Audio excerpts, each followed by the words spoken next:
Official preliminary report सामने आ ये जो प्लेन क्रैश हुआ ऐसे ही एग्जैक्ट सेम प्लेन में पहले भी दिक्कत आ चुकी है। सारा का सारा प्लेन दूसरे पे डाल दे और यहाँ इस क्रैश का मेन रीजन सामने आ इसकी वजह से दोनों इंजन काम करना बंद कर दिया, जानबूझ कर स्विच ऑफ करना चाहते। दोस्तों 12 जून को क्रैश होने वाली एयर इंडिया की फ्लाइट AI-171 जिसकी ऑफिशियल प्रीलिमिनरी रिपोर्ट सामने आ गई। ये प्लेन कब, कहां, कैसे और किस टाइम पे क्रैश हुआ वो सब कुछ मैंने आई विटनेस, सीसीटीवी फुटेज और न्यूज़पेपर के अकॉर्डिंग अपने पिछले वीडियो में बता रखा है, आप जाके चेकआउट कर सकते हो। लेकिन ये जो प्रीलिमिनरी रिपोर्ट सामने आई है इसमें बहुत सारे कंफ्यूजन, सारा का सारा दोषी पायलट्स को ठहराया जा रहा है। आखिर क्या साबित करना चाहती है वेस्टर्न मीडिया और ये बोइंग कंपनी? क्या हर बार की तरह ये कंपनी खुद को निर्दोष साबित करके सारा का सारा ब्लेम दूसरे पे डाल देगी? दोस्तों आइए समझते हैं आज के इस वीडियो में इस प्रीलिमिनरी रिपोर्ट और बोइंग कंपनी के पीछे की काली सच्चाई को।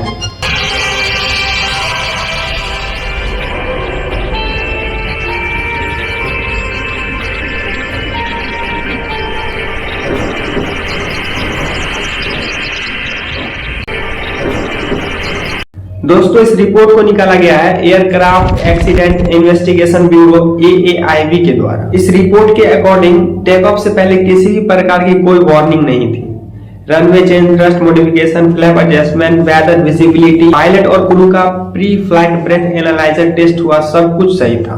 टेक ऑफ से पहले प्लेन का फ्यूल वजन 54,200 kg और टेक ऑफ का वेट 2,13,401 kg, जो इसके मैक्सिमम लिमिट 2,18,183 kg के नीचे ही था। यानी कि एवरीथिंग इज परफेक्ट, सारे सिग्नल ग्रीन थे।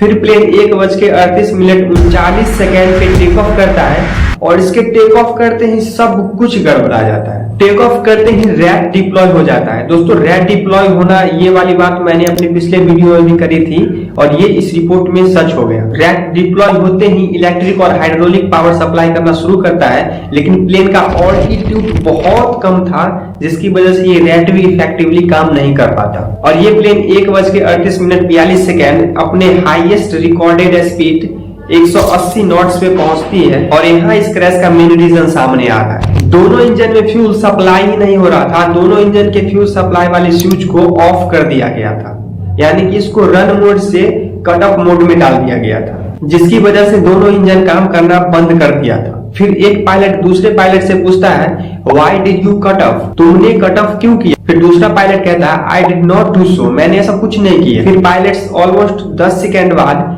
पहले इंजन के स्विच को ऑन कर देते हैं और फिर 4 सेकेंड बाद दूसरे इंजन के स्विच को भी ऑन कर देते हैं। स्विच ऑन करते ही इंजन में फ्यूल सप्लाई होने लगता है और पहला इंजन रिकवर हो जाता है और काम करने लगता है, लेकिन दूसरा इंजन में फ्यूल पहुंचने के बाद भी वो रिकवर नहीं हो पाता। फिर पायलट 83 बार मेडे का कॉल करते हैं। फिर ATC पायलट को कांटेक्ट करना चाहते हैं लेकिन कांटेक्ट नहीं हो पाता क्योंकि तब तक प्लेन क्रैश हो चुका था।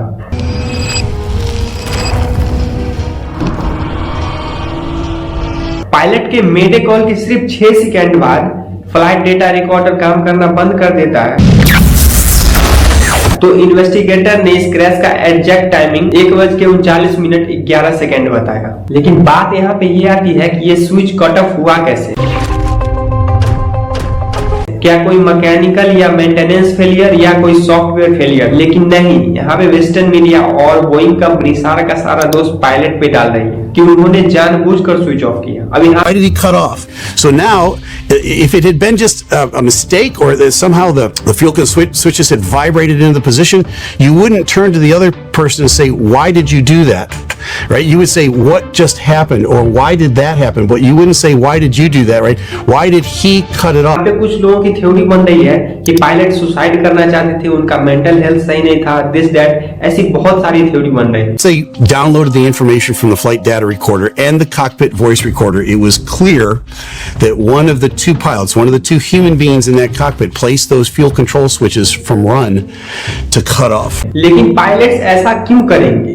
उनका हिस्ट्री देखा जाए तो वो काफी क्लीन है और वो काफी एक्सपीरियंस पायलट्स भी थे। कैप्टन सुमित समरपाल जो इतने अनुभवी और इतने एक्सपीरियंस पायलट थे और अब तो वो अपने रिटायरमेंट का प्लान भी बना रहे थे।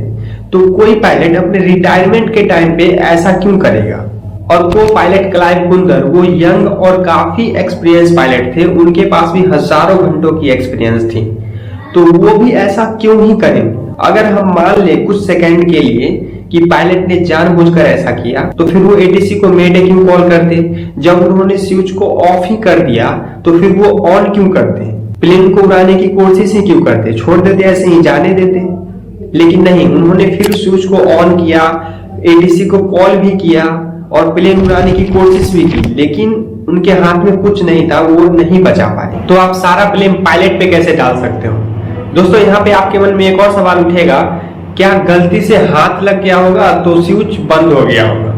तो दोस्तों ये स्विच काम कैसे करता है पहले आप ये समझिए। ये कोई सिंपल सा लीवर नहीं जिसको आप फट से ऊपर और ऊपर से नीचे कर दो। इसमें एक स्टॉप लॉक मैकेनिज्म लगा होता है जिसको पहले पावर से ऊपर की ओर खींचा जाता है, फिर उसको नीचे की ओर मूव कराया जाता है, तब ये बंद होगा। तो ये कह देना कि गलती से हाथ लग गया तो ऐसा तो हो नहीं सकता। और आप यहाँ पे ये नहीं भूल सकते कि यहाँ पे 2 स्विच लगा हुआ है, तो दोनों पे गलती से हाथ लग जाना, उसके बाद ये थोड़ा ऊपर की ओर पावर से खिंचा जाना और उसके बाद ये नीचे की ओर आ जाना, ये हो ही नहीं सकता, इम्पॉसिबल है ये।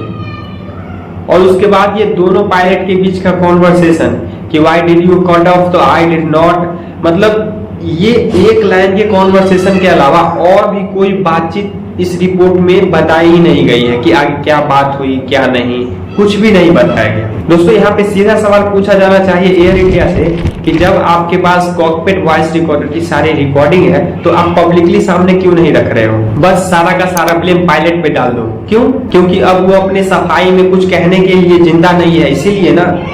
दोस्तों ये प्रीलिमिनरी रिपोर्ट जो आई है ये पूरा का पूरा ना कंफ्यूजन क्रिएट करने वाली और सवाल पे सवाल उठाने वाली रिपोर्ट है। दोस्तों ये जो बोइंग कंपनी है इसका ट्रैक रिकॉर्ड इतना खराब है कि आप सोच नहीं सकते। लेकिन ये कंपनी कभी खुद ये बात एक्सेप्ट नहीं करती। ये जो प्लेन क्रैश हुआ ऐसे ही एग्जैक्ट सेम प्लेन में पहले भी दिक्कत आ चुकी है। नवंबर 2021 में ये प्लेन हैदराबाद से लंदन जा रही थी, लेकिन बीच में ही इसमें फ्यूल देखने को मिला, तो इसे इमरजेंसी लैंडिंग करनी पड़ी टर्की के अंकारा में। दोस्तों इस प्लेन के मैन्युफैक्चर बोइंग पे कई सवाल उठ रहे हैं। अल जजीरा के एक इन्वेस्टिगेशन के मुताबिक अमेरिका के फेडरल एविएशन एडमिनिस्ट्रेशन में ड्रीमलाइनर में मौजूद लिथियम आयन बैटरी और कई सारे नए फीचर्स को बिना रिग्रेस टेस्टिंग के ही परमिशन दे दी थी। Job to regulate air safety. When it comes to the battery and beyond, Boeing largely polices itself. The batteries passed Boeing's tests. In line with the FAA rules, Boeing said the 787 batteries would virtually never catch fire on board an aircraft. Then they failed twice in just 9 days.